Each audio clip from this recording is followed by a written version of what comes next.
One of the most common things you'll see in real estate is the open house. An open house is simply a 2 or 3 hour window, usually on a weekend, when anyone can tour a home without an agent. Let me emphasize, without an agent.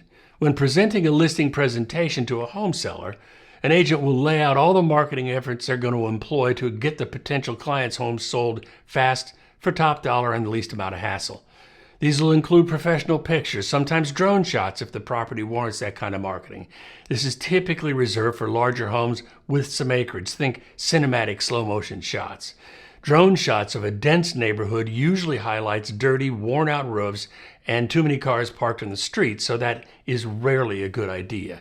The agent will help in preparing the house for showings, like suggesting deep cleaning, decluttering, and curb appeal work. And then they may offer to host open houses. And in my opinion, an open house is great if the home is in really good shape and priced well. What you don't want is people walking through saying, this and that needs fixed, and I wouldn't pay that for this house. With that being said, who is a hotter prospect than a buyer out on a weekend touring homes? No one. Here's 2 questions to consider. First, how many open house homes are sold to an open house visitor? The answer is between 1 and 2%.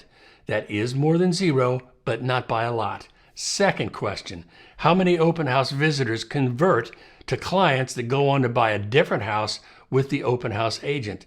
Up to 10%. Plus, they're typically higher quality leads. They've pre-qualified themselves because they're already out looking at homes on their own.